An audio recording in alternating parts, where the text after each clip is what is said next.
వయసులో ప్రభు పేరుతో మీకు అందరికీ నాకు ఎప్పుడు నాకు తెలుస్తున్నాను. ముందుగా జీవం కొనే స్థితిలో నిలిపి ఈ దినాన జీవం కొనే స్థితిలో నిలిపిన నా దేవుడికి ఎంతగానో రుణస్తున్నాను.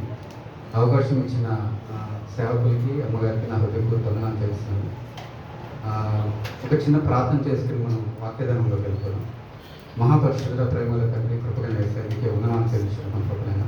ఈ రీతిగా మరొకసారి యొక్క సాయంకాల ఆరాధనలో ప్రభునైనా మనందరం తోడుకుని రీతిని బట్టి మీకు ఉన్నమాన్ని తెలుసుకున్నాం ప్రభునైనా.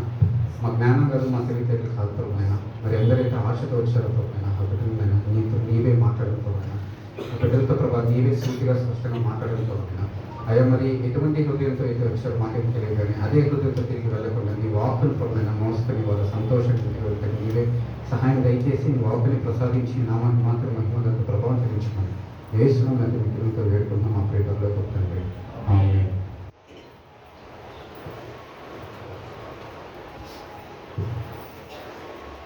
ఒక చిన్న అనౌన్స్మెంట్ అండి. ముందు ఇక్కడ చూస్తున్నారు కదా, ఇక్కడ మనకి పుస్తకాలు పెట్టి ఉన్నారు. ఇక్కడ మనకందరికి అలవాటు, మనందరం ఏమంటారు ఆ స్టడీ లైఫ్ నుంచి వచ్చినారు కాబట్టి మనం చదువుకునేటప్పుడు ఏం చేస్తాం, లైబ్రరీకి వెళ్ళి పుస్తకాలు చదువుకొని ఇంజనీరింగ్లో ప్రత్యేకంగా మనకి లైబ్రరీ కావాల్సిన పుస్తకాలు కొనుగోలు చేయని వారికి కావాల్సిన పుస్తకాలు చదువుకొని మనం ఏం చేస్తాం, నోట్స్ రాసుకొని మళ్ళీ అక్కడ సమర్పించుకుని వెళ్తాం కదా. అట్లే మన యవనస్తులు ఒక సహోదరుడు ఒక ఆలోచన కలిగి తీసుకొచ్చారన్నమాట. ఈ పుస్తకాలు తన సొంత డబ్బుతో వెచ్చించి ఈ పుస్తకాలు తీసుకొచ్చారనమాట. ఒక తలంపు వచ్చింది అతనికి, ఈ పుస్తకాలు కొని ఎలాగో మనకై మనం పుస్తకాలు ఆన్లైన్లో వెతికి అమెజాన్ వీటిలో ఉంటాయి కదా, మనకే మనం వెళ్ళి కొనుక్కొని చదివేంత ఏమంటారు అంత టైం ఉండదు మనకి. సో అబ్బాయి ఏం చేసినట్టు సహోదరుడు ఆ టైంని రెడ్యూస్ చేశారు మనకి. అంటే మనకి మనం పోయి అక్కడ చదవం కాబట్టి ఒక తలంపుతో ఆ బిడ్డ మరి ఈ పుస్తకాలన్నీ తన సొంత డబ్బుతో వెచ్చించి తీసుకొచ్చారు. మరి ఈ పుస్తకాలు ఏంటంటే ప్రతి ఒక్క జీవిత చరిత్ర, అంటే మన ఆత్మీయ ఎదుగుదల, మిషనరీకి సంబంధించింది ప్రతి కేటగిరీకి సంబంధించిన పుస్తకాలు ఉన్నాయి కదా. ఎవరెవరు రాశారు ఆథర్స్ కానీ అందరి పుస్తకాలు ఉన్నాయి ఇక్కడ. ఆరాధన అయినంత ఒకసారి మీరు విజిట్ చేయండి. ఒకవేళ ఎవరన్నా తీసుకువెళ్ళాలనుకుంటే పాస్టర్ గారిని కాంటాక్ట్ అవ్వండి. అన్న దగ్గర పేరు మొత్తం అన్నీ ఉంటుంది. ఇవి తీసుకొని మీరు ఇంటికి వెళ్ళొచ్చు, మళ్ళీ రిటర్న్ చేయాలి. ఇది గమనిక, ఇది ఫ్రీగా ఇవ్వట్లేదు. ఇది ఒక లైబ్రరీ లాగా, అంటే మన యొక్క ఏమంటారు ఆత్మీయ జీవితం ఒక లైబ్రరీ లాగా అనమాట. సో ఎవరైనా ప్రేరేపించుకున్న వాళ్ళు వచ్చి పుస్తకాలు తీసుకొని అన్నగారి దగ్గర ఒక మీ పేరు ఇవ్వండి. సో దట్ మళ్ళీ మీరు చదువుకొని మీ ఆత్మీయతలో ఆ జ్ఞానం పొందుకొని మళ్ళీ మీరు రిటర్న్ తీసుకురావాల్సింది కోరుచున్నాము. అయినంతలో మీరు భాష గారిని సంప్రదించండి. నేను మీకు ఇంకేమి ఏమైనా విషయాలు ఉంటే సంప్రదించండి, ఆయన చెప్తాను మీకు. లేఖన భాగంలోకి వెళ్ళిపోదాం. నాకు కొంచెం థ్రోట్ ఇన్ఫెక్షన్ చేసింది, కోల్డ్ చేసింది, బాగా ఎక్కువ అయిపోయింది. సౌండ్ ఒకవేళ మీకు వినపడిపోతే చెప్పండి, అంటే ప్రయత్నిస్తాను. నేను నైట్ 3:30 వరకు ప్రేయర్లో ఉన్నాను, పిడుగులాడుతూ ఉన్నాను దేవుడితో. నిన్నే చెప్పారు అన్న సునీత రేపు సర్వీస్ తీసుకొని అన్నారు. ఫస్ట్ నేనేమన్నా అనుకుంటే అన్నే ఉన్నారంటే మామూలుగా మనం రెస్పాన్సిబిలిటీ మార్నింగ్ సర్వీస్ అంతా ప్యాటర్న్ ఉంటుంది కదా, ఓకే అదేమన్నా చనిపోయాలేమో, సరే అన్నా నేను ఉంటాను అక్కడ అంటే లేదు మార్నింగ్ సర్వీస్ తీసుకున్నారు. మార్నింగ్ సర్వీస్ నాకు వద్దన్నా, నేను తీసుకోను. నేను ఇంకా అంటే ఏమో ఇక్కడ నిలబడితే నడిపించే దేవుడే, కానీ నేను అంత యోగ్యం కాదు, నేను ఈవినింగ్ సర్వీస్ తీసుకుంటున్నాను అని చెప్పాను. ఏమో నాకు ఇక్కడ నిలబడి బోధించాలంటే నేను ఒక రోజంతా పిడుగులాడుతున్నాను దేవుని దగ్గర అయితే. అక్కడ బోధించిన వేరే, ఇక్కడ బోధించిన వేరే. ఎందుకంటే 5 రోజులు లోకంలో పడి తిరుగుతున్నాం, ఉద్యోగం పని అని చెప్పి, ఆ మీటింగ్ ఏ మీటింగ్లు అని చెప్పి, ఈ నోటి నుండి అంటే వాడిని పదజాలాలు వాడతాము, లేదంటే మీటింగ్స్లో అవి వాడతాం, ఇవి చేస్తాము. 5 రోజులు లోకల్లో ఉంటాం కదా. మ్యాక్స్ టు మ్యాక్స్ ఒక 1.5 day ఉంటామేమో ఈ సన్నిధిలో. శనివారం సర్వీస్ కోసం, ఆదివారం ఉదయం నుంచి సాయంత్రం దాకా ఉంటాం. ఈ 1.5 day మొత్తం ఫుల్ఫిల్గా దేవుని సన్నిధిలో గడుపుతాం కదా. అదొక ఇది నాకు, అంటే నేను ఇంకా ఎక్కువ పరిపూర్ణతలోకి రావాలని చెప్పి నేను ఈవినింగ్ సర్వీస్ తీసుకుని చెప్పాను. మరి ప్రార్థన చేస్తుంటే నాకు దేవుడు ఒక వాక్యం చూపించండి. త్వరగా మనం లేఖన భాగంలోకి వెళ్ళిపోదాం. 8:28 అంటే 8:30 అవుతుంది టైము. సో కరెక్ట్గా 9కి క్లోజ్ చేస్తాను. 2వ దినవృత్తాంతం 16 9వ వచనం చదువుతున్నాం. 2వ దినవృత్తాంతం 16 చదువు. యథార్థ హృదయం గలవారిని బలపరచుటకై యెహోవా కనుదృష్టి లోకమందంతటా సంచారము చేయుచున్నది. ఈ విషయమందు నీవు మతి తప్పి ప్రవర్తించి కందృష్టివి కనుక ఇది మొదలుకొని నీకు యుద్ధములే కలుగును. హల్లెలూయా.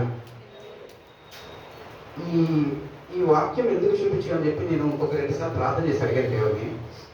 ఇది ప్రతి ఒక్క జీవితంలో ఇది ఒక అనుభవం అండి. నా జీవితంలో లేదు అనడానికి వీలు లేదనమాట. ఎందుకంటే కొన్ని విషయాలు ఏంటంటే దేవుడికి నీకు మాత్రమే తెలుస్తుంది. కొన్ని విషయాలు పాస్టర్ గారితో షేర్ చేసుకుంటాం, అన్న ఇట్లుంది నా బ్రతుకు ఇట్లా అయిపోతుంది అని చెప్పి మనం సేవకుల దగ్గర షేర్ చేసుకుంటాం. కానీ కొన్ని విషయాలు షేర్ చెయ్యం. ఎందుకు? మన పరువు మనకే పోతుంది అనమాట. మన పరువు మనమే పోగొట్టుకుంటాం. కాబట్టి కొన్ని విషయాలు ఏంటంటే మనకి దేవుడికి ఉంటుంది అనమాట. ఆ కనెక్టివిటీలో మనం ఏం చేస్తాం, ఇవన్నీ చెప్పుకుంటాం. మన బాధలు చెప్పుకోలేని బాధలు దేవుడితో చెప్పుకుంటాం అనమాట. ఇక్కడ సెలవిస్తున్న మాట ఏంటంటే తన ఎడల యథార్థ హృదయం గల వారిని బలపరుచుటకై యెహోవా కనుదృష్టి లోకమందంతా సంచారం చేయించున్నది. హల్లెలూయా. ఇక్కడ దేవుని కనుదృష్టి అంట ఎక్కడ ఉంటుందంట? లోకమందంతటా సంచారం చేయిస్తుందంట. ఎవరి కోసం అంట? యథార్థ హృదయం గల వారిని బలపరుచుటకై. ఇప్పుడు ఒక ప్రశ్న వచ్చింది నాకు ఈ చదువుతుంటే. ఏంటంటే ఆయన కనుదృష్టి లోకమంతంతా సంచరిస్తుందంటే వెతుకుతున్నాడు ఆయన. లోకమంతంతటా ఎవరు యథార్థ హృదయాలు ఉన్నారో వాళ్ళని బలపరచాలని చెప్పి ఆయన కనుదృష్టి నిలుపుతుంది. సరే, నా ప్రశ్న ఏంటంటే ఆల్రెడీ యథార్థంగా ఉన్న వాళ్ళు ఎందుకు దేవుడు బలపరచడం? బలపరుస్తున్నాడు అంటే దాని అర్థం ఏంటి? బలహీనమైన స్థితిలో ఉన్నారని. హల్లెలూయా. ఇప్పుడు ఉదాహరణకి మేము ఖాళీ ఉండే టైంలో ఇక్కడ ప్రేయర్ చేసినప్పుడు అమ్మగారు కానీ అయ్యగారు కానీ ఆ టైంలో మమ్మల్ని అందరూ బలపరుస్తూ ఉండేవాళ్ళు. ఒక మాట చెప్పేవాళ్ళు ఏంటంటే మీరు వాక్యంలో బలపడి అనేకుల్ని బలపరిచే స్థితిలోకి మీరు రావాలి అని చెప్తా ఉండేవాళ్ళు అమ్మగారు కానీ అయ్యగారు కానీ. దాని అర్థం ఏంటి? మనం బలహీన ఘట్టంలో బలహీన స్థితిలో ఉన్నాం కాబట్టి మనం ఏం చేయాలి? మనకి మనం బలం తెచ్చుకోవాలి. బలము తెచ్చుకున్న నీవు నేను ఏం చేయాలంట? బలపరచాలి. ఇప్పుడు ఒక ప్రశ్న ఏంటంటే అసలు యథార్థ హృదయాలు ఎందుకు బలహీనం అయిపోతున్నారు అనేది ఒక ప్రశ్న. నెంబర్ 2, అసలు ఇది జరుగుతుందా? యథార్థ హృదయాలు కదా. యథార్థంగా అంటే ఏంటి? వాళ్ళలో కల్మషం ఉండదు, వాళ్ళలో అపవిత్రత ఉండదు, పాపం ఉండదు. ఎప్పటికప్పుడు దేవునితో పరిశీలన చేసుకుంటూ ఉంటారు కదా. ఎందుకు పడిపోతున్నారు? బలహీనులుగా ఎందుకు మారిపోతున్నారు? దేవుని సన్నిధికి వచ్చి ఆయన కార్యాలు పొందుకొని ఆయన ఆశ్రయించి ఆయనకి లోపడి ఆయన కార్యాలు పొందుకున్న తర్వాత క్రమేణా ఏమైపోతుందంటే మన జీవితము బలహీన స్థితిలోకి వెళ్ళిపోతుంది అనమాట. హల్లెలూయా. ఇది ప్రతి ఒక్క జీవితంలో ఉంటుంది. నా జీవితంలో కూడా జరిగిందండి. నా జీవితంలో కూడా దేవుని కార్యాలు పొందుకొని మనం ఏం చేస్తున్నామంటే ఒకానొక స్టేజ్కి ఏమైపోతున్నాం అంటే దేవుని మాట వినట్లేదు, దేవుని లక్ష్య పెట్టట్లేదు, మనం మనుషుల మీద ఆధారపడుతున్నాం అనమాట. ఈరోజు దేవుడు ఈ వాక్యం ద్వారా మనకి సంఘములకు చెప్తున్న మాట ఏంటంటే నీ ప్రతికూల పరిస్థితుల్లో కూడా, నీ వేదనలో బాధల్లో కూడా ఒక విశ్వాసికి బాధలు, శ్రమలు, ఇబ్బందులు వస్తాయండి. రావు అని దేవుడు ఎక్కడ రాయబడలేదు. ఆదికాండం నుంచి ప్రకటన వరకు చూసుకొని మీరు ఒక విశ్వాసికి మీకు శ్రమలు రావు అనేది ఎక్కడ లేదు. ఒక విశ్వాసికి అంటే సంఘానికి అంటుకట్టబడి సహవాసంలో ఎదుగుతున్న నీకు నాకు దేవుడు ఏం చేస్తాడంటే అనుమతిస్తాడు శ్రమలు. ఆ శ్రమల కొలిమిలో నువ్వు వెళ్తున్నప్పుడు నీ యథార్థతని పోగొట్టుకొనకూడదు. హల్లెలూయా. ఈరోజు మన ధ్యానాంశం అదే. ఆ శ్రమల గుండా నువ్వు వెళ్తున్నప్పుడు నేను ఏం చేయాలంట? మన యథార్థతని, మన నమ్మకాన్ని పోగొట్టుకోకూడదు. అదే దేవుడి కోరిక. నేను ఈరోజు చెప్తున్నాను కాదు, కానీ నేను చాలా సంఘాలు చూశాను. సంఘంలో ఒక 100 మంది వస్తుంటే 50 నుండి 60% అండి, 50 నుండి 60% వరకు మాత్రమే ఏం చేస్తారంటే ఆ కేటగిరీలో ఉంటారు. ఏంటి? దేవుని కార్యాలు పొందుకొని ఆ తర్వాత నుంచి ఇంకేం చేస్తారు? సన్నగిలిపోయి బలహీనపడిపోయి సంఘాలకు రాకుండా మానేస్తారు. హల్లెలూయా. 30 to 40% మాత్రమే నిగ్రహం కలిగి, అరే ఒకప్పుడు నా స్టేజ్ బాగాలేనప్పుడు, నా పొజిషన్ బాగాలేనప్పుడు దేవుని ఆశ్రయించినప్పుడు, దేవునికి మొర్ర పెట్టినప్పుడు నన్ను బాగు చేసాడే, నాకు ఉద్యోగం ఇచ్చాడే, నా బిజినెస్ని పెంపొందించాడే, ఇవన్నీ కొంతమంది మాత్రమే దృష్టిలో పెట్టుకొని దేవునికి యథార్థంగా బతుకుతారు అనమాట. వాళ్ళ జీవితంలో కూడా శ్రమలు వస్తాయి, కానీ వాళ్ళు విడిచిపెట్టరు దేవుడిని. హల్లెలూయా. ప్రతి సంఘంలో ఇదే జరిగేది. మీరు చూస్తే సేవకుల కుటుంబాలు చూడండి, ఆంధ్రాలో కానీ ఎక్కడైనా కానీ, అంటే నేను పేరు చెప్పకూడదు, సేవకులు మంచి భక్తి చేస్తారండి. వాళ్ళ తల్లిదండ్రులు మంచి భక్తి చేస్తారు. వాళ్ళ కుమారులు ఎట్లుంటారో తెలుసా? వాళ్ళ కుమారులు అసలుకి ఎంత బలహీనమైన స్థితిలో ఉంటారంటే లోకము 200% ఆలోచన ఉంటుంది. హల్లెలూయా. అట్లుంటుంది అనమాట. అంటే దేవుడు చెప్తున్న మాట ఏంటంటే మనమంట శ్రమలు వచ్చినప్పుడు, మన శ్రమలో, నిందలలో, అవమానంలో దేవుణ్ణి వెతకాలి, రెండు ఆ యొక్క యథార్థ హృదయం కలిగి మనం ఏం చేయాలంట, దేవుడిని కోసం వెతకాలన్నమాట. అప్పుడు ఆయన ఏం చేస్తాడంట, మన వైపు చూసి మనల్ని బలపరుస్తాడు అనమాట. నేను ఈరోజు ఒక చిన్న సాదృశ్యం చెప్పి నేను ఒక వ్యక్తిని మీకు పరిచయం చేయాలని ఆశపడుతున్నాను. ఒక వ్యక్తి ఉన్నాడంట, పట్టణంలో నడుచుకుని పోతా ఉన్నాడంట. పట్టణంలో నడుచుకుని పోతా ఉంటే సడన్గా లయన్ అంటే సింహం వచ్చిందంట. సడన్గా సింహం వస్తే పరిగెత్తడం స్టార్ట్ చేశాడు. ఏమి సింహం వస్తే ఎవరికైనా భయమే కదా. లేదు నాకు భయం లేదు, సెల్ఫీ ఏమి తీసుకుంటా, లేదు కదా రా సింహం సెల్ఫీ తీసుకుంటామని అన్నాం కదా. సింహం అసలుకి మనం ఎస్ఎంఆర్లో అమీర్పేటలో అది కానీ గాచించింది అనుకోండి, ఇక్కడే మనం ప్యాకప్ చేసుకుంటాం, ఎట్ట పారిపోవాలి, ఏమేమి ద్వారాలు తీసి పెట్టుకోవాలని చెప్పి ఇక్కడే ప్లాన్ చేసుకుంటాం. అట్లాంటిది అతను ఆ వీధిలో నడుచుకుంటూ పోతుంటే ఒక సింహం ఎదురొచ్చిందంట. వెంటనే పరుగు వేరే వీధికి వెళ్ళిపోయాడు, వేరే స్ట్రీట్కి. అమ్మయ్య ఓకేరా బాబు అని అనుకునే టైంకి ఎలుగుబండి ప్రత్యక్షమైందంట. అలాగే వేరే వీధిలో ఎలుగుబండి ప్రత్యక్షమయ్యి మళ్ళా పరుగులు పట్టాడు. మళ్ళా భయం వేసి మళ్ళా పరుగులు తీశాడంట. ఈసారి ఏమైందంటే ఒక ఇంట్లో దూరేశాడంట. ఖాళీగా ఉంది ఇల్లు, ద్వారం ఓపెన్లో ఉంది, ఇంట్లోకి దూరేశాడు అనమాట. ఇంట్లోకి దూరేసి ఇంకా కుర్చీ ఉంటే ఆనుకొని పరిగెత్తి అలసిపోయాడు కదా. కూర్చొని అమ్మయ్య తప్పించుకున్నాను అనగానే పైనుంచి ఒక సర్పం వచ్చి కాటేస్తుంది. హల్లెలూయా. ఎందుకు ఈ మాట చెప్తున్నా అంటే, ఒకటి తర్వాత ఒకటి మన జీవితంలో శ్రమలు శోధనలు ఎందుకు వస్తున్నాయంటే కేవలం మనం చేసిన తప్పిదాల వల్లే. రెండు విషయాలండి ఇక్కడ. ఒకటి శ్రమలు దేవుడు అనుమతిస్తాడు, రెండు నీకు నువ్వు పాపం చేసి కొని తెచ్చుకునే శ్రమలు అనమాట. ఈరోజు నేను రెండో కేటగిరీ నుంచి కొంచెం మిమ్మల్ని ధ్యానంలోకి తీసుకెళ్తాను. ఒక రెండు విషయాలు చూపిస్తాను నేను. తన తప్పులు చేసిన నిమిత్తము పశ్చాత్తాపడి దేవుని దగ్గర ఒప్పుకొని, ప్రభువా నేను తప్పు చేశానని ఒప్పుకున్న వాళ్ళ జీవితం ఎలాగో చెప్తాను. ఇదే తప్పులు చేసి ఒకటి తర్వాత ఒకటి శ్రమలు వస్తున్నాయి అనమాట. ఒక రాజుకి ఆ రాజు పశ్చాత్తాపడనమాట. నేనే కరెక్ట్, నేను చేసిందే కరెక్ట్, నేనే అసలుకి కింగ్, ఇక్కడ నా మాటే ఇక్కడ చెల్తా అది అని చెప్పి కాళ్ళు దగ్గర వస్తున్నాయి అనమాట. ఆ రాజు పతనం ఎంటైపోయిందో కూడా మనం చూద్దాం ఇప్పుడు. అతను ఎవరు కాదండి, ఆస. ఒకసారి 14వ వచ్చాము, 1వ వర్షం చదువుతున్నాం. జనులు అతనికి దావీదు పట్టణం వద్ద బాధపెట్టి అతని బదులుగా అతని కుమారుడైన ఆస రాగలేను. ఇతర దినములలో దేశము 10 సంవత్సరంలో నెమ్మది పొందింది. హల్లెలూయా. ఇక్కడ నేను క్విక్గా మీకు అసలు ఈ ఆస ఎవరో చెప్తాను నేను. ఇశ్రాయేల్ ప్రజలకి మొదటి రోజు ఎవరండి? సౌలు, నెక్స్ట్ దావీదు, నెక్స్ట్ సొలొమోను. ఇలా ముగ్గురికి 40 years ఇండస్ట్రీ ఎక్స్పీరియన్స్ ఉంది. మనం అంటాం కదా సాఫ్ట్వేర్లో నీకు ఎంత ఎక్స్పీరియన్స్ అంటే 8 years 7 years ఐటీ ఎక్స్పీరియన్స్ అన్నా కదా. అట్లా సౌల్ని కదిలించామనుకోండి 40 years ఇండస్ట్రీ ఎక్స్పీరియన్స్. అంటే ఆయన ఇండస్ట్రీ ఏంటి? రాజ్య పరిపాలన. మీరు ఏదో సాఫ్ట్వేర్ అదే మీకు అర్థం అవ్వకపోతే చేస్తాను. దావీదుని టచ్ చేసాం అనుకోండి, నాకు కూడా 40 years ఎక్స్పీరియన్స్ ఉందని అంటారు. ఇక్కడ రాజ్య పరిపాలన. సొలొమోను కూడా 40 సంవత్సరాలు పరిపాలన చేశారు.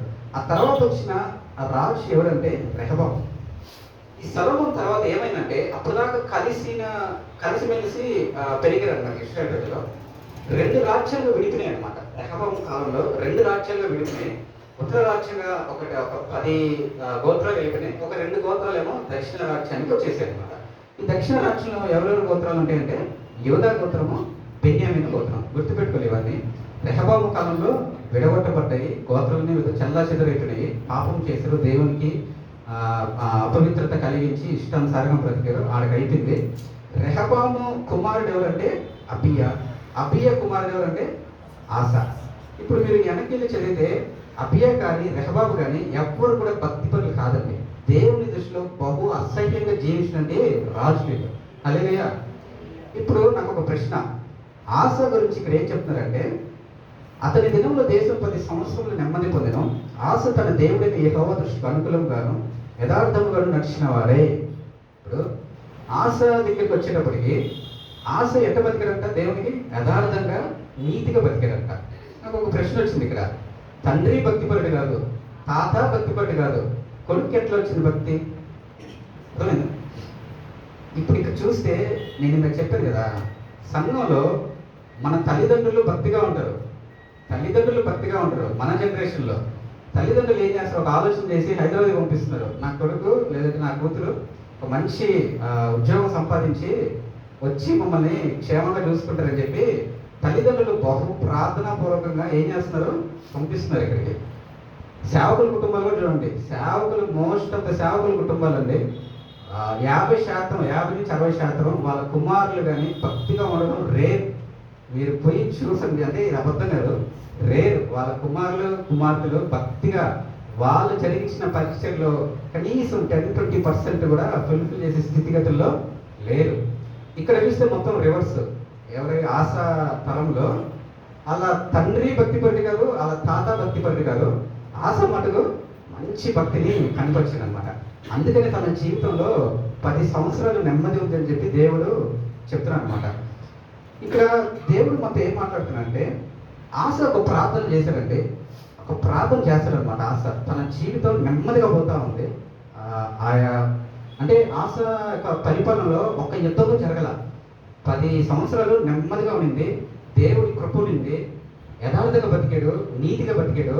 ఒక్క యుద్ధం లేదు, ఒక్క యుద్ధం వాతావరణం ఎక్కడా లేదనమాట. అట్లాంటి ఆశ జీవితంలో ఒక యుద్ధం ఎదురవుతుంది. చదువు ఒకసారి ఆ వాక్యము. 9వ వచనం అండి. కూషీయుడైన జరకు వారి మీద దండెత్తి 1000 సైన్యములు 300 రథములు కూర్చుకొని బయలుదేరి మారేష వరకు రాగా ఆశ అతనికి ఎదుర్కొన్న భయం. 11వ వచనం చదువుతున్నాను. ఆశ తన దేవుడైన యెహోవాకు మొరపెట్టి, యెహోవా విస్తారమైన సైన్యం చేతులు ఓడిపోకుండా బలం లేని వారికి సహాయం చేయలేదు, నీకన్నా ఎవరునూ లేరు. మా దేవా యెహోవా, మాకు సహాయం చేయము, నిన్నే నమ్ముకొని ఉన్నాము, నీ నామం బట్టి సైన్యం ఎదిరించడానికి బయలుదేరి ఉన్నాము. హల్లెలూయా. యుద్ధ వాతావరణం అనేది చూడని ఆశ జీవితంలో ఒక యుద్ధం వచ్చింది. ఎవరంటే ఆయన కూషీయుడైన జరహు. ఆయన ఏం చేస్తున్నాడంటే, ఇప్పుడు ఆశ దగ్గర ఒక 5 లక్షల మంది ఉన్నారు సైన్యం, కూషీయుడి దగ్గర 10 లక్షల మంది ఉన్నారు. మీరు ఆ తర్వాత చదువుకుంటారు, ఉంటుంది, దానికి ముందు వర్షంలో ఉంటుంది ఆశ దగ్గర ఎంతమంది ఉన్నారు అనేది. అంటే బెన్యామీల సంఖ్య 2.5 లక్షలు అని చెప్పి ఇట్లా చెప్పుకుంటూ వస్తారు. ఆశ దగ్గర ఎంతమంది ఉన్నారు? 5 లక్షల మంది. కూషీయుడి దగ్గర ఎంతమంది ఉన్నారు? 10 లక్షల మంది. మీకు గుర్తుందో లేదో, లాస్ట్ మంత్ అనుకుంటా నా ప్రసంగంలో కూషీయుడి గురించి చెప్పాను, గుర్తుందో లేదో. ఒక కూషీయుడు పంది గృహంలో ఉన్న ఎవరు చెప్పాలి, పంది గృహంలో ఎవరున్నారు? ఇర్మియాని రక్షించాడు. ఎవరు? ఒక కూషీయుడు, ఒక నల్ల జాతి అయినటువంటి వ్యక్తి, ఒక ఇథోపియన్ అనమాట. ఆ కంట్రీకి చెందిన నల్ల జాతి కంట్రీకి చెందిన వ్యక్తి. అతడు ఒక సేవకుడు మరి దీనస్థితిలో ఉన్నారనంటే యావత్ దేశమంతా కాముగా ఉన్నారే కానీ ఒక కూషీయుడు నల్ల జాతి వ్యక్తి నిలబడుకొని పూనుకొని రక్షించాడు అనమాట. ఆ వ్యక్తులు అనమాట వీళ్ళంతా. సరే, ఒక 10 లక్షల మంది దండెత్తి వచ్చారు. ఎవరి మీదకి? ఆశ మీదకి వచ్చారు. ఇప్పుడు ఇక్కడ 5 లక్షల మంది ఉన్నారు, ఇక్కడ ఒక 10 లక్షల మంది ఉన్నారు. జనరల్గా ఒకవేళ నేనే ఉన్నాను అనుకోండి, నా దగ్గర 5 లక్షల మంది ఉన్నారు, నాతో యుద్ధం చేయడానికి వచ్చిన దగ్గర 10 లక్షల మంది ఉన్నారు అనుకోని, నేనేం చేస్తానంటే గమ్మ చేయగానే ఇచ్చేసి, బ్రదర్ నీకు నాకు సెట్ అవ్వదు, నీ దగ్గర చాలా బాగా జనం ఉన్నారు, నా దగ్గర లేరు, ఏదో డీల్ మాట్లాడుకుని వెళ్ళిపోవాలని అంటాం. నేనైతే అదే అంట. హల్లెలూయా. వాళ్ళ సైన్యం చూసి, అందులో కూషీలు అంటే మామూలు సైన్యం కాదండి, చాలా బలిష్ఠులు వాళ్ళు. హల్లెలూయా. కానీ ఈయన ఏం చేశాడు తెలుసా? ఆశ రాజు ఏం చేశాడంటే మొరపెట్టానంటే దేవుని దగ్గరికి. 10 లక్షల మందిని చూడలేదు కానీ దేవుని దగ్గరికి వెళ్ళి మొరపెట్టి, ప్రభువా నీవే కదా మాకు సహాయకుడివి, ఇక చేతులు జోడించి ప్రార్థన చేశానంటే. ఎవరు? ఆశ. ఎవరి దగ్గర? దేవునికి మొర్రపెట్టారు. హల్లెలూయా. ఇక్కడి నుంచి జాగ్రత్తగా ఉండండి. దేవునికి మొర్రపెట్టినాక ఆ తర్వాత మీరు ఇంటికి వెళ్ళి చదవండి. వాళ్ళు కూషీలంట ఆశ యొక్క సైన్యం ముందు నిలవలేకపోయారంట. పరుగులెత్తి గజగజ వణికిపోయారు అసలుకి. అంటే ఇదంతా ఏంటంటే 5 లక్షల యొక్క బలాగారు కాదు, కానీ దేవునికి మొర్ర పెట్టాడు కాబట్టి గొప్ప విజయం అనేది ఆశ చూడగలిగారు అనమాట. ఇక్కడ సరే మంచి విజయం వచ్చింది. ఇప్పుడు నేను ఒక ఇంటర్వ్యూకి వెళ్ళాను, ఒక 300 మంది ఉన్నారు అనుకోండి. 300 మందిలో టాప్ 10 లిస్ట్లో నీ పేరు ఉందనుకోండి, నీకు ఎంత ఆనందం ఉంటుంది అస్సలకి. అంటే మనం మనసులో అనుకుంటాం కానీ కాదు రెగ్యులర్ అనిపిస్తుంది, కానీ మనం ఏం ఎగరేస్తున్నాం అంటే మనం బిహేవ్ చేయకూడదు కదా అనుకొని లోపల మనకు పట్టరాని సంతోషం ఉంటుంది అనమాట. ఆశ జీవితంలో కూడా అంతే. ఆశ రాజ్ని గెలిచేసి అసలు వెనకాల 5 లక్షల మంది వస్తున్నారు, ముందర ఒక హీరోలాగా పోతా ఉన్నాడు ఆశ. పోతే ఇక్కడ ఆశ ఒక తప్పు చేస్తారండి. ఏంటంటే వీళ్ళు 5 లక్షల మంది యుద్ధానికి వస్తారు కదా, వాళ్ళు ఆ యొక్క వస్తువులు కావచ్చు, బంగారం వెండి కావచ్చు, యుద్ధానికి కావాల్సిన సామాగ్రి చూడండి. ఈ ఆశ యొక్క ప్రజలు వాళ్ళని తరవడంలో వాళ్ళు ఏం చేస్తారంటే కొన్ని అక్కడ విడిచిపెట్టి వెళ్ళిపోతారు ఆ గ్రౌండ్లో. కొన్ని అక్కడ ఎవరి వస్తువులు అయ్యి చూసినటువంటి జరకు యొక్క సైన్యం వస్తువులు అవి మనకి సంబంధించినవి కాదు. అలాగే మనకి సంబంధించినవి కాదు. వస్తువులు వదిలిపెట్టి వెళ్ళిపోతే చివరిలో ఉంటాయి చూడండి 14. ఎడారి చుట్టూ ఉన్న పట్టణంలోని వారందరి మీదకి యెహోవా భయం వచ్చిన ఆ పట్టణంలన్నింటినీ కొల్లబెట్టి వాటిలోని మిగిలిన కొల్ల సొమ్ముతో దోచుకుని మరియు వారు పశుల సాధన పడగొట్టి విస్తారమైన గొర్రెలను వంటలు సమకూర్చుని వచ్చినప్పుడు తిరిగి వచ్చింది. అలాగే వాళ్ళ దగ్గర ఉన్న ఆస్తి అంతా కొల్లగొట్టి ఎడ్లైతే కావచ్చు, గొర్రెలు కావచ్చు, ఎడ్లు కావచ్చు, ఆ సొమ్ము కావచ్చు, ఆస్తి అంతా ఏం చేశారంట తీసుకొని వచ్చేసారు. అంటే ఆశ ఏం తప్పు చేయలేదు అక్కడ. ఏంటి ఆశ ఒక సంతోషంలో ఉన్నాడు. గెలిచేను దేవుని దగ్గర ఒక విషయం పొందేను అనగానే ఆ సంతోషంలో ఉన్నాడు అనమాట ఆశ మనకు. వీళ్ళేం చేస్తారు ఈ ప్రజలు పోత ఆ సొమ్ముని తీసుకొని వచ్చేస్తారు అనమాట. సరే ఇక్కడ వరకు అంతా అయిపోయింది. నెక్స్ట్ ఒక సేవకుని పంపిస్తారు ఆశ దగ్గరికి. ఆ సేవకుడి పేరు ఏంటంటే ఉదేదు కుమారుడైన ఆచార్య. ఆచార్య వచ్చి హెచ్చరిస్తాడు, అయ్యా ఆశ, బెన్యామీనులారా మీరు ఒకసారి చదువుతామని, మీరు యెహోవా పక్షపు వారైన యెడల ఆయన మీ పక్షమున ఉండను, మీరు ఆయన ఎంత విచారణ చేసిన యెడల ఆయన మీకు ప్రత్యక్షమగను, మీరు ఆయనను విసర్జించినట్ల ఆయన మిమ్మల్ని విసర్జించును. ఇక్కడ సేవకులు ఏం చెప్తున్నారంటే, సేవకుడు ఆశ దగ్గరకు వచ్చి ఏం చెప్తున్నారంటే డైరెక్ట్ చెప్పట్లే, అరే బాబు మీరు కొల్ల సొమ్ము మీ దగ్గర ఉంచుకున్నారు, పాపపు సొమ్ము అనేది నీ దగ్గర ఉంది అని డైరెక్ట్ చెప్పకుండా ఏం చెప్తానంటే, నువ్వు దేవుడి పక్షాన ఉంటే దేవుడి దగ్గరే ఉండవు, లేదు నేను ఉండలేను, నేను సగం ఇటు సగం కాళ్ళు, ఒక కాళ్ళు అటు ఒక కాళ్ళు ఇటు పెడతానంటే ఉండొద్దు. నువ్వు దేవుని పక్షం ఉన్నావు అంటే దేవుని దగ్గరే ఉండండి, ఆయన దగ్గర విచారణ చేస్తున్నావు అంటే ఆయనతోనే సంపూర్తిగా మీరు నడవాలని చెప్పి ఒక సేవకుని హెచ్చరిస్తారు అనమాట. వెంటనే ఆశ ఏం చేస్తారంటే పోయి మరలా తన ప్రాంతానికి వెళ్ళి 9, 10, 11 వర్షాలు మొత్తం ఉంటుందండి. తన యావత్ బెన్యామీన్ అందరిని ఏం చేస్తారంటే కూర్చోబెట్టి ఒక ఫాస్టింగ్ పీరియడ్ లేదంటే ప్రార్థన చేయిస్తారు అనమాట. అంటే ఈ అపవిత్రమైనవి ఏమి వద్దనకుండా మళ్ళీ అంతా కొల్లగొట్టేస్తారు అనమాట. అంటే ఈ వస్తువులు మనకి ఏం వద్దు అని చెప్పి మొత్తం ఊరంతటినీ మళ్ళా తిష్టతో కూర్చోబెడతారు అనమాట. ఇక్కడికంతా బాగానే ఉంది. ఒక్కసారి 19వ వర్షం చదువుతాను. ఆశ ఏలుబడి ఎందు 30-20వ సంవత్సరం వరకు యుద్ధంలో జరగలేదు. హల్లెలూయా. ఇక్కడ 30-20 సంవత్సరాలు అంటే ఒక 35 ఏళ్ళ వరకు ఆశ జీవితంలో ఏం జరగలేదంట, యుద్ధాలు జరగలేదన్నమాట. ఇప్పుడు నాకు ఒక ప్రశ్న వచ్చింది ఏంటంటే, ఆశ జీవితంలో జరిగింది ఒకటే యుద్ధం, జరాకు ఒక్క యుద్ధమే, కూషీలతో విషయం పొందాడు. అక్కడి నుంచి 35 ఏళ్ళ వరకు తన ఆత్మీయతను ఏం చేస్తున్నాడు, కాపాడుతున్నాడు. ఒక సేవకుడు వచ్చి హెచ్చరించినప్పుడు తన బ్రతుకుని మార్చుకున్నాడు. మళ్ళీ అయ్యో తప్పు చేసానని చెప్పి ఆశ ఏం చేశాడు, మరలా తను మార్చుకునే కాకుండా తన దేశ ప్రజలను కూడా ఏం చేశాడు, ఆ యొక్క ప్రార్థన వైపు, ఆ యొక్క ఆత్మీయత వైపు నడిపించాడు అనమాట. ఇక్కడి నుంచి జాగ్రత్తగా వినండి. ఆ తర్వాత ఏమవుతుందంటే, ఇప్పుడు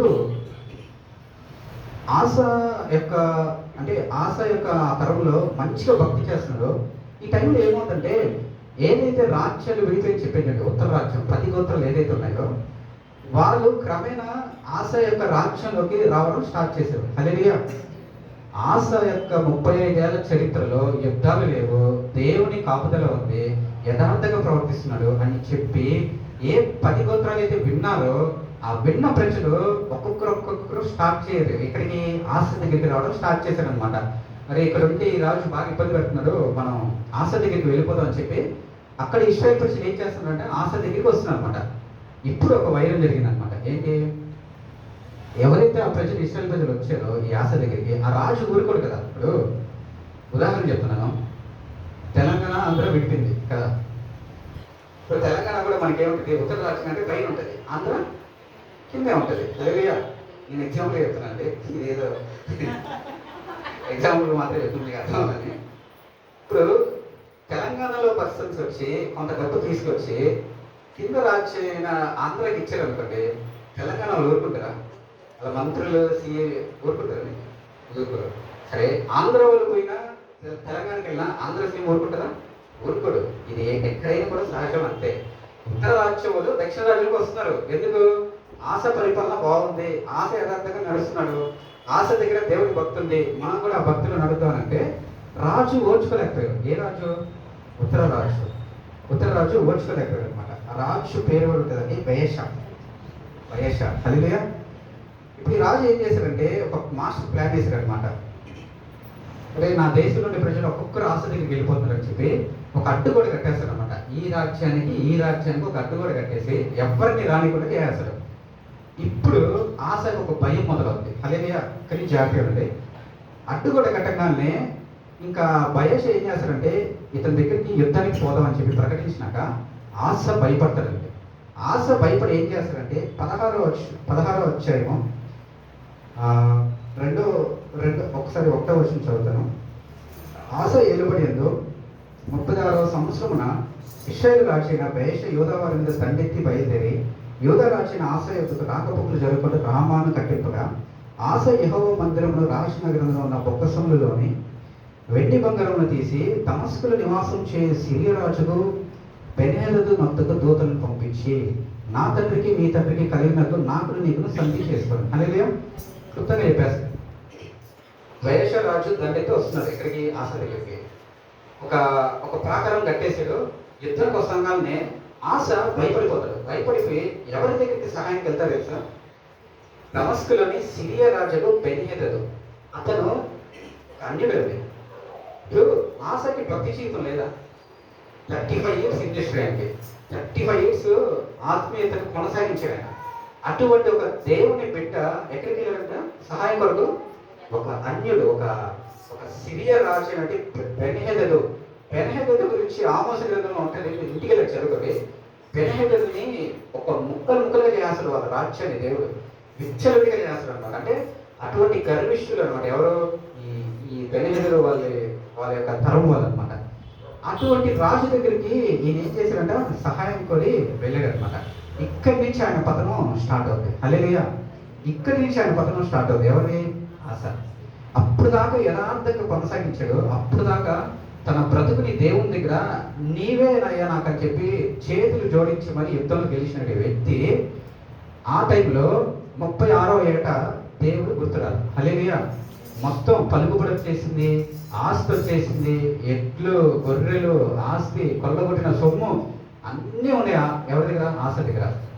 పలుకుబడి ఉంది, సైన్యం ఉన్నారు, లక్షల మంది ఉన్నారు. ఇన్ని చూసుకొని ఒకప్పుడు ఆశ బ్రతికిన బ్రతికి ఎటువంటి తెలుసా? ఎంత లక్షల మంది ఉన్నా కూడా ఆ లక్షల మంది జనం చూడలేదు. కానీ దేవుని దగ్గరకు వచ్చి మొరపెట్టి ఒక విజయం పొందుకున్న ఆశ ఈ దినాన దేవుడు గుర్తుకు రాడు. హల్లెలూయా. ఈ దినాన అదే యథార్థ ప్రవర్తనలో ఒక సమస్య రాగానే ఆ యొక్క యాత్రలో తన ఆత్మీయతలో ఒక సమస్య రాగానే ఏం చేశాడంటే ఒక అన్యుడి దగ్గరికి వెళ్ళి సహాయం కోరాడు అనమాట. అక్కడి నుంచి తన పతనం స్టార్ట్ అవుతుంది. ఒకటి తర్వాత ఒకటి. నేను చెప్పాను కదా, ఉదాహరణకి సింహం వచ్చి పరిగెత్తుకుంటూ పోతే ఎలుగుబంటి వచ్చింది, పై నుంచి పాము కాటేస్తున్నారు కదా. ఇదే అనమాట. ఈయన బెస్ట్ ఎగ్జాంపుల్ ఆశ అనమాట. అప్పుడు దాకా ఆత్మీయత కొనసాగించాడు కదా. వెంటనే రాజు దగ్గరికి వెళ్ళాడు, అన్యుల సహాయం కోరాడు. సరే రాజు వచ్చాడు. రాజు దగ్గర పోయి చెప్పడం కూడా చూడు అసలు ఏంటంటే నా తండ్రికి నీ తండ్రి కలిగినట్టు నాకు నీకు సంధి కలిగిన. అంటే అదేదో పెద్ద మనం వీళ్ళు పిఎం సమ్మిట్కి పోతారు చూడండి రాష్ట్రాలు. ఇప్పుడు ఈ మధ్య నరేంద్ర మోడీ అక్కడికి వెళ్తున్నారు కదా, పుతిన్ దగ్గరికి వాళ్ళ దగ్గరికి వెళ్తున్నారు కదా. అట్లా నా దేశం నీ దేశమే, నీ దేశం నా దేశమే, నీ ప్రజలు నా ప్రజలు, నా ప్రజలు నీ ప్రజలే, ఎందుకు యుద్ధాలు మనకి, ఎందుకు ఏంటి అని చెప్పి పోయి ఆ చర్చ జరుగుతుంటారు కదా, పీస్ ట్రీటీ అవి జరుగుతుంటారు కదా. అట్లా ఈయన ఏం చేస్తుంది భయంతో, రాజా ఇప్పుడు నా దగ్గరికి యుద్ధం వస్తున్నారు, నా తండ్రి మీ తండ్రి ఒకప్పుడు ఫ్రెండ్స్, ఒకప్పుడు మనం కూడా ఫ్రెండ్స్ అవుదాము, ఏముంది దీంట్లో అని చెప్పి ఈయన పోయి సహాయం కొడతారు అనమాట. ఎవరి దగ్గరికి? బెన్హదదు దగ్గరికి అనమాట. ఆ తర్వాత మీరు చూసుకుంటూ వస్తే 7వ వచనంలో ఉంటుందండి. ఆయన తప్పు చేస్తాడు, యుద్ధంలో గెలుస్తాడు. ఎవరైతే ఇశ్రాయేల్ రాజు యుద్ధానికి వస్తాడో ఈ రాజును చూసి పారిపోతాడో ఆడికంతా ఓకే. తప్పు చేసినాక ఒక ప్రవక్తను పంపిస్తాడు అనమాట. ఎవరి దగ్గరికి? ఆశ దగ్గరికి. ఇది 2వ మారు. ఒక మారు ప్రవక్తను పంపించినప్పుడు ఆయన పశ్చాత్తాపడి మారు మనసు పొంది ఇంకా నేను చెయ్యనని చెప్పి బహు రోషం కలిగి పరిచయం చేసి బహు రోషం కలిగి దేవుని సన్నిధి యథార్థంగా బతికినటువంటి ఆశ జీవితంలోకి 2వ మారు కూడా దేవుడు ఒక ప్రవక్తను పంపించాడు. 7వ వచనం అండి. కాలం ముందు దీర్ఘదర్శి అయిన హనాని యూదా రాజైన ఆశ దగ్గర వచ్చి అతనికి ఇలా ప్రకటించిన, నీవు నీ దేవుడైన యెహోవాను నమ్ముకొనక సిరియా రాజును నమ్ముకుంటే సిరియా రాజు యొక్క సైన్యం నీ వశం నుంచి తప్పించుకొని పోయినాం. బహు విస్తారమైన రథములను గుర్రపు రౌతులను కుషీలను లూబీలను గొప్ప దండే వచ్చింది కదా. అయినను నీవు యెహోవాను నమ్ముకునినందున ఆయన వారిని నీ చేతికి అప్పగించిన. ఇప్పుడు చెప్తున్న వాక్యం ఏంటది? మన సారాంశం ఇదే. తన ఎడల యథార్థ హృదయం గల వారిని బలపరుచుటకై యెహోవా కనుదృష్టి లోకమందంత సంచారం చేయుచున్నది. ఈ విషయమంతా నీవు మతి తప్పి ప్రవర్తించగలగా ఇది మొదలుకొని నీకు యుద్ధములే కలుగును. హల్లెలూయా. ఇక్కడ నుంచి పదం స్టార్ట్ అయిపోతుంది అనమాట. ఒక సేవకుడు ద్వారా హెచ్చరిస్తున్నారు ఏమని, అయ్యా ఒకప్పుడు ఇదే యుద్ధం వచ్చినప్పుడు ఎవరి కాలం ముఖ్యం, నువ్వు ఎవరి దగ్గరికి వెళ్ళావు, ఎవరిని ఆశ్రయించావు. ఒకప్పుడు అసలు ఈ సన్నిధిలో నిలబడి ఉన్నానంటే అది దేవుని కృపే కదని చెప్పి గుర్తెరగకుండా ఒకప్పుడు ఆశ్రయించిన దేవుడిని నువ్వు విడిచిపెట్టావు. కాబట్టి నీకు ఇది మొదలుకొని ఏమొస్తాయంట, యుద్ధాలే. ఒకరి తర్వాత ఒకరి తర్వాత నిన్ను ఇంకా తరుముతూనే ఉంటాడు. దాని అర్థం ఏంటంటే నిన్ను సాధారణంగా తరుముతూనే ఉంటాడు. హల్లెలూయా. ఈరోజు దేవుడు ఈ వాక్యంతో నీతో నాతో ఏం మాట్లాడుతున్నాడంటే, యథార్థంగా ప్రవర్తించే భక్తుల జీవితంలో శ్రమలు వస్తాయి. ఎలాగైతే ఆశ జీవితంలో ఒక శ్రమలు వచ్చాయో, నువ్వు చేసిన తప్పిదాలను బట్టి ఒకరి తర్వాత ఒక శిక్షలు, ఒక బాధలు, అవమానాలు వస్తాయి. ఆ అవమానంలో ఆశ ఏం చేశాడంట, మనుషుల సహాయం కోరాడనమాట. కానీ ఆశ జీవితం ద్వారా ఈరోజు దేవుడు నీతో నాతో ఏం మాట్లాడుతున్నాడంటే, అదే పరిస్థితులు ఒకవేళ నువ్వు ఈరోజు ఉంటే, ఈరోజు నువ్వు ఎవరి సహాయం కోరాలంట, దేవుని సహాయం కోరితే నిన్ను దేవుడు ఏం చేస్తాడంట, బలపరుస్తాడని చెప్పి దేవుడు చెప్తున్నాడు అనమాట. సరే, ఇప్పుడు ప్రవక్త వచ్చాడు, చెప్పాడు.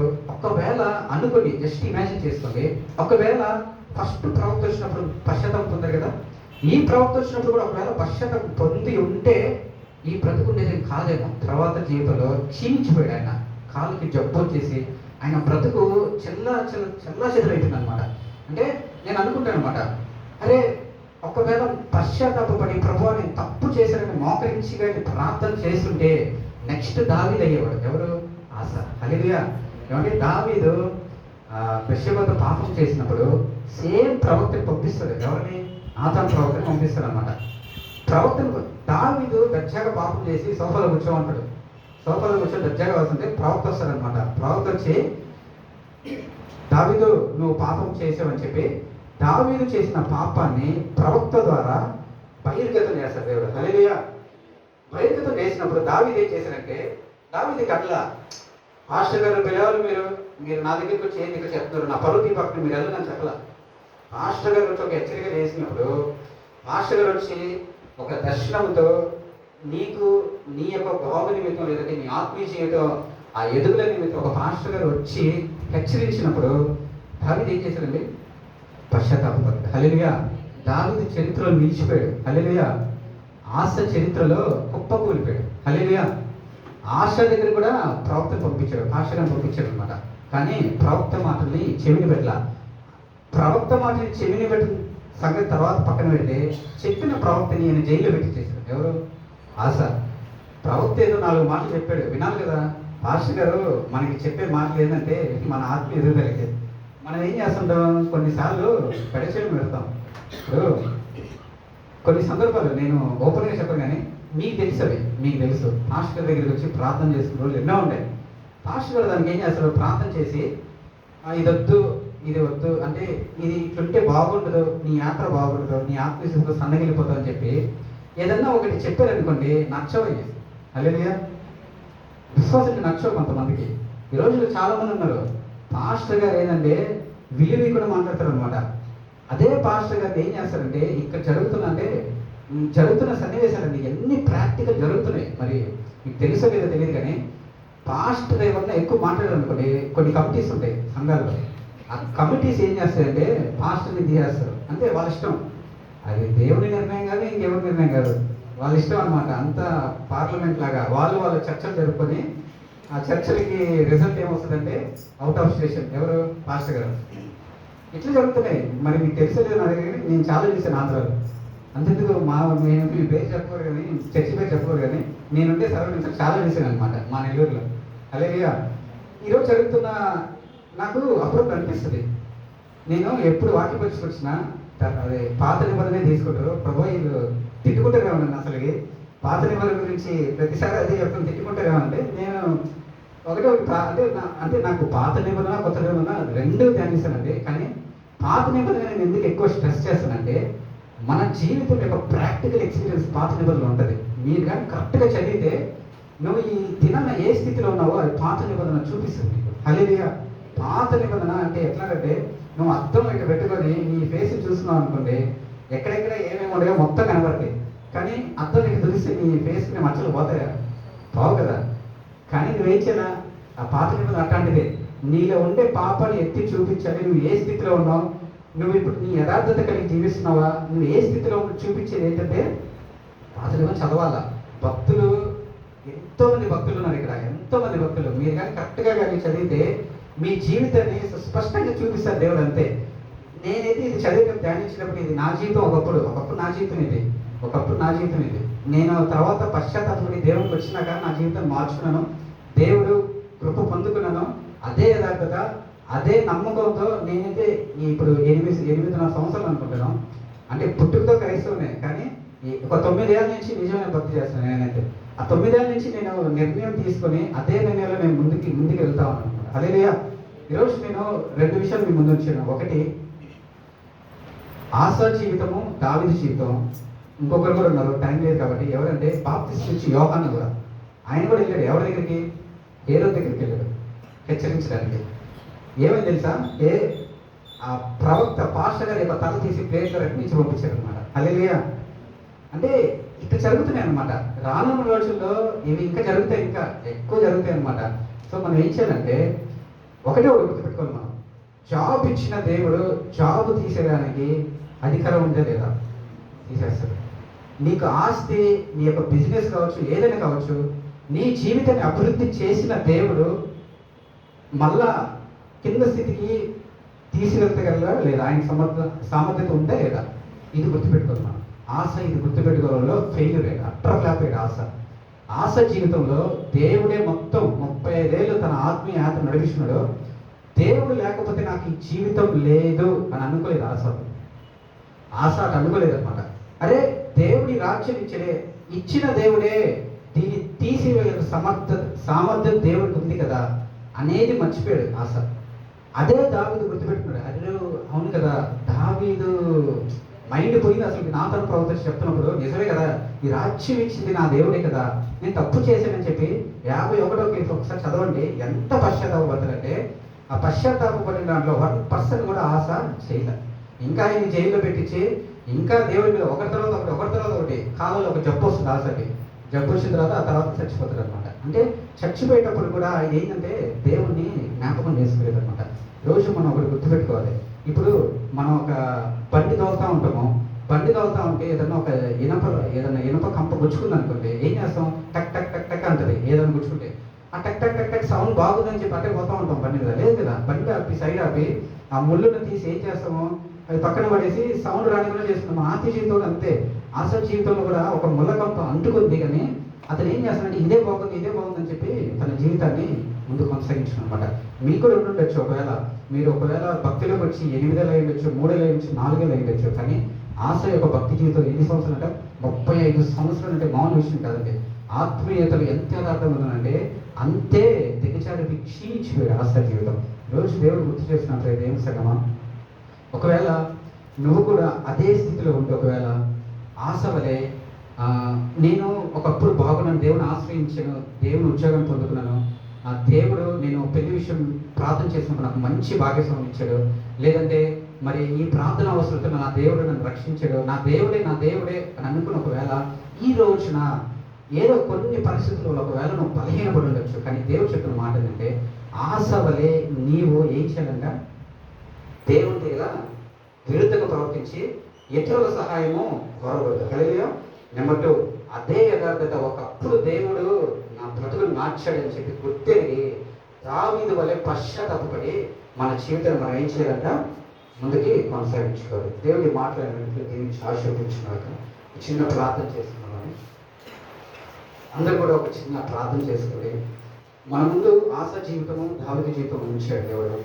పశ్చాత్తాప పడిన జీవితం ఎలా ఉందో చూసాము. పశ్చాత్తాప పడిన జీవితం ఎలా అంతరించిపోయింది, ఎలా క్షీణించిపోయిందో దేవుడు మాట్లాడాడు. ఈరోజు దేవునితో ఒకసారి సంధి చేసుకున్నాం, ఒకసారి ఒక తీర్మానం తీసుకున్నామండి. ఇప్పటిదాకా ఒకవేళ దేవుని కార్యాలు పొందుకొని విచ్చలుడిగా బతుకున్నాము, ఒకవేళ చేయకూడని కార్యాలు చేస్తూ పైకి ఒకవేళ భక్తి కనపరుస్తూ పైకి ఒకవేళ నేను ఆత్మీయుడని చెప్పి నలుగురిలో ఒకవేళ నీ పేరు ఉండొచ్చు, కానీ దేవుడిని అంతరంగం చూస్తున్నాడు. ఒకవేళ అదే సమస్యలతో బహు వేదనలు పొందని చెప్పి ఆశ ఆ గ్రంథంలో లేఖనంలో రాయబడింది కదా. ఒకవేళ నీ జీవితం ఈరోజు బహు వేదనతో బాధపడుతున్నావు. ఒకవేళ ఆశ వలె ఆత్మీయుడివే కానీ చెప్పలేని బాధలు, కొన్ని చెప్పలేకపోతున్నావు, దైవ సేవకులకి పాస్టర్లకి చెప్పలేకపోతున్నావు. ఈరోజు దేవుడు అడుగుతున్నాడు, ఆశ వలె నీ యొక్క ఆత్మీయ జీవితం సన్నగిలిపోకుండా ఒక్కసారి దేవుని ప్రార్థిద్దాం, ఒక్కసారి దేవుని దగ్గర తీర్మానం తీసుకున్నాం. మహాపరిశుద్ధ ప్రేమ తండ్రి, కృపగా చేశారు, నీకే వందనాలు చేయించుకున్నాం ప్రభా. అయ్యా మరొకసారి ప్రభునైనా ఒక శ్రేష్టమైన అంశంతో మనతో మార్చగా ప్రభునైనా, నిజమే ప్రభునైనా అయ్యా ఈ దినాల్లో ప్రభునైనా వాక్యం చదువుతున్నాము, సర్వీసులకు అటెండ్ అవుతున్నాం, కానీ మా జీవితంలో ప్రభునైనా పశ్చాత్తాపం అనేది రావట్లేదు ప్రభునైనా. యొక్క మారు మనసు అనేది పొందలేని స్థితిలో ఉంటున్నాం ప్రభునైనా. అటువంటి స్థితిలో ఒకవేళ అంటే దయచేసి క్షమించుకుని ప్రార్థిస్తున్నాం ప్రభునైనా. ఎలాగైతే ప్రభునైనా ఆశ ప్రభునైనా తన జీవితం ప్రభునైనా అయ్యా మరి నేను ఎన్ని అవకాశాలు ఇస్తున్నా ప్రభునైనా, సేవకులు పంపించినా కూడా ప్రభునైనా అయ్యా ఆశ తన జీవితాన్ని మార్చుకోలేకపోయే ప్రభునైనా. కానీ మేమందరం కూడా నేను ఒక దావీదు వలనైనా పశ్చాత్తాపడి ప్రభు మా జీవితాన్ని ప్రభునైనా అయ్యా మార్చుకోవాలని చెప్పి ఆశపడుతుంది కదా. ఎందరైతే ఈ దినాన తీర్మానం తీసుకొని ప్రభునైనా ఈరోజు నేను ఇదిగో ప్రభు నేను ఈ తప్పులు చేశాను, ఇదిగో ఈ తప్పుల వల్లే నా జీవితం ఇటు అయిపోయిందని చెప్పి ఎందరైతే తీర్మానం తీసుకున్నారో అలా జీవితంలో నీవే దర్శించినైనా, నీవేనైనా అయ్యా ఈ మాటలన్నీ కూడా వాళ్ళ జీవితంలో నెరవేర్చి ఒక దావీదు వల్ల ఏమైనా ఒక జయ జీవితాలైనా జీవించడానికి నీవే సహాయం దయచేసి విన్న వాక్యాన్ని నీరు కట్టి ఫలింప చేయమంటారైనా. చేసిన ప్రార్థన ఎలా తప్పుగా క్షమించండి. చిన్న ప్రార్థన నచ్చరేగా వేస్తున్నాం, నాకు మిగిలినంత వేడుకుంటున్నాం. అప్పుడే పర్వాలేదు.